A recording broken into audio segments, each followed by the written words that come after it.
Ustaz tanya, Ustaz. Siapa nih? Oke. Kirain suara dari mana? Yang terdahulu, yang mereka orang-orang dulu itu mencapai sufi, mereka lewat kajian atau lewat riyadhah, Ustaz? Pintar.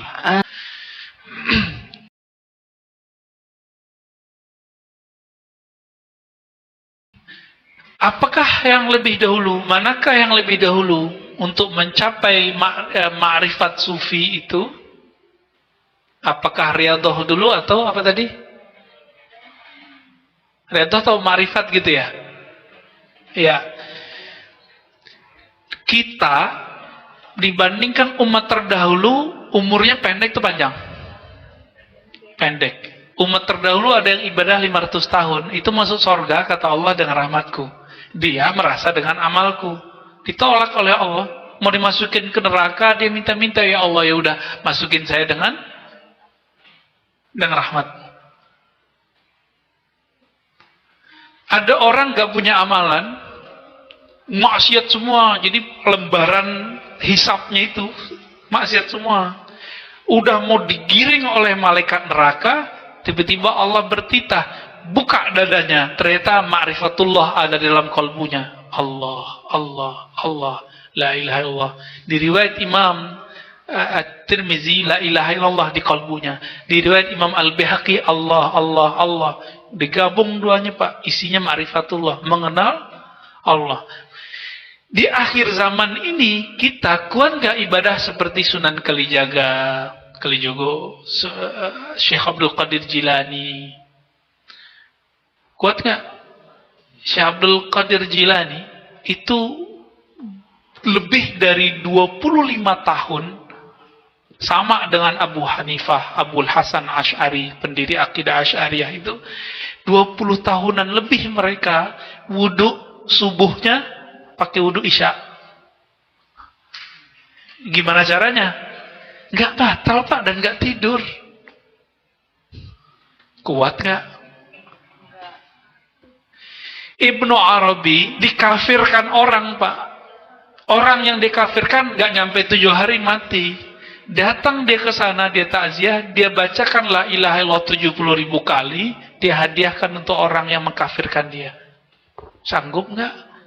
Kita disentil dikit marah-marah, ya. Bener nggak? Kita kritik imamnya, dia marah-marah, nggak sanggup kita.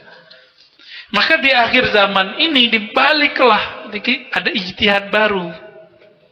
Thariqat itu jangan klasik lagi, jangan kaku lagi. Mulai dari ma'rifatullah, baru turun ke ilmu hakikat, baru turun ke ilmu thariqat, baru turun ke ilmu syariat. Tetap kita jalanin syariat, kita berthariqat, kita belajar ilmu hakikat. Tapi yang kita mulai belajarnya apa? Ma'rifatullah. Kenali dulu yang disembah, baru sembah dia. Ilmunya kan sudah ditulis oleh mereka yang dulu ibadah puluhan tahun, ditulis Pak di kitabnya dan diijazahkan ke murid-muridnya. Itu tinggal kita kaji. Bahkan tersimpan dalam kolbu para ulama-ulama wali-wali Allah hari ini. Nah, kita ambil ilmu mereka dari kolbu mereka, dari kitab mereka, baru kita beramal. Nanti hasilnya gimana, Pak? 2 rakaat orang bermakrifat itu lebih afdol daripada 1000 rakaat orang jahil tapi ahli ibadah. Kan begitu di hadisnya.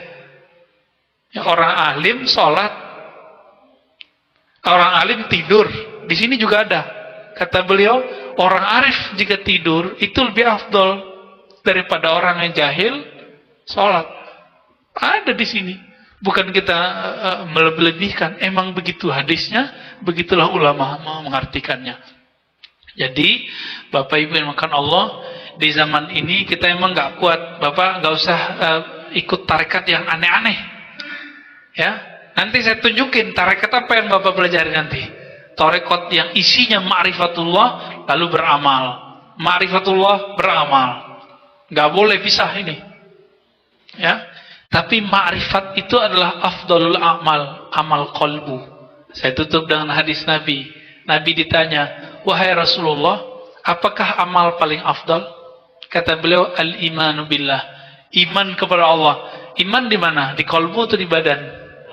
Di kolbu. Maka Imam Bukhari, Imam Ibnu Hajar mengatakan amalan paling afdal adalah amalan kolbu. Apa itu? Mengenal Allah, yakin kepada Allah. Dua itu aja Pak. Mengenal Allah, buahnya yakin kepada Allah.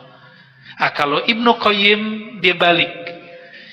Zikir itu bahtera mengantarkan orang kepada ma'rifat. Nah, ini tarekat orang lama.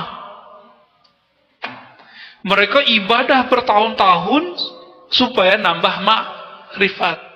Sekarang dibalik Pak, dirukhsah oleh ulama-ulama akhir zaman yang mereka telah mewarisi ilmu-ilmu. Kan kita ini kayak apa ya? Hulu muara. Ini sekarang udah di muara Pak. Saringannya ada sama kita, tinggal kita saring, ambil mana yang sesuai dengan zaman ini.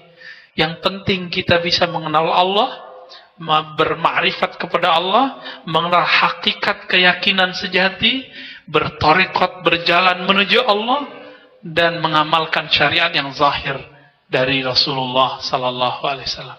Itulah kesimpulannya. Loh, ada tambahan ya Pak? Yaudah, gak apa-apa Pak. Mohon maaf Ustaz, Ya, tadi dikatakan kan ada sholatlah kamu dengan bermarifat. Yang dimaksud dalam bermarifat di dalam sholat ini apakah bacaannya kita harus mengerti atau juga gerakannya ada yang tersirat maupun tersurat? Ini bagaimana Ustaz? Tolong dijelaskan. Terima kasih. Baik. Sholatlah kamu dengan bermarifat. Begitu kata orang ya. Kalau kata Nabi nggak begitu Pak. Sallu kama ra'aitumuni usolli. Sholatlah kamu seperti kamu melihat aku sholat. Kata Imam Nawawi, nggak sanggup kamu sholat seperti Nabi sholat. Maka Nabi ngomong, sesebatas yang kamu lihat deh gitu. Kita ngelihat Nabi sholat nggak? Enggak, yang kita lihat siapa? Guru kita sholat. Bapak ngelihat fisiknya apa kolbunya? Baru fisiknya, karena belum punya ilmu kolbu. Ya, besok kan mulai trial tuh belajar ilmu zikir sama Ustaz Rusdi.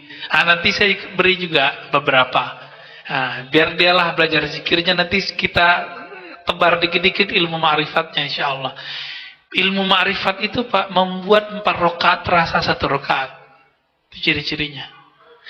Membuat Bapak rindu duduk di masjid ini. Itu ma'rifat, karena ma'rifat itu fiha lazzah. Di dalamnya ada lezat, seperti orang yang jatuh cinta pengen ketemu terus. Itu dia ma'rifat. Kalau Bapak sudah dapat tuh ilmu, nanti kita kecanduan. Jadi apa istilahnya? Kayak addiction tapi positif gitu. Kecanduan agama. Kecanduan ibadah nikmat.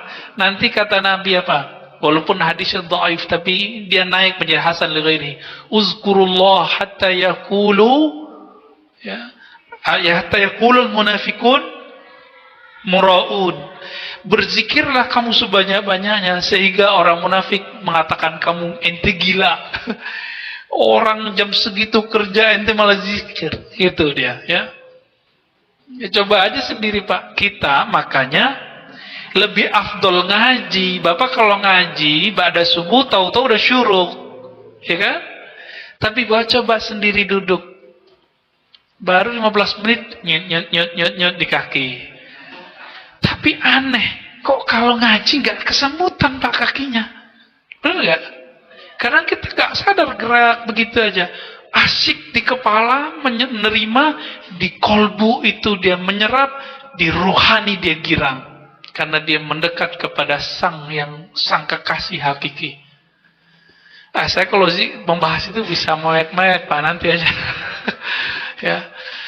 Semoga Allah nanti membimbing kita, bahkan mulai dari malam ini, untuk mencapai pengenalan yang hakiki kepadanya. Amin ya rabbal alamin. Dan kita meninggal menjadi orang yang benar-benar mengenalnya. Itulah makna dari haqqa tuqatih. Engkau benar-benar mengenal Allah Subhanahu wa ta'ala. Subhanakallahumma wa bihamdika asyhadu an la ilaha illa anta astaghfiruka wa atubu ilaik. Wa sallallahu ala sayyidina Muhammad walhamdulillahi rabbil alamin. Assalamualaikum warahmatullahi wabarakatuh.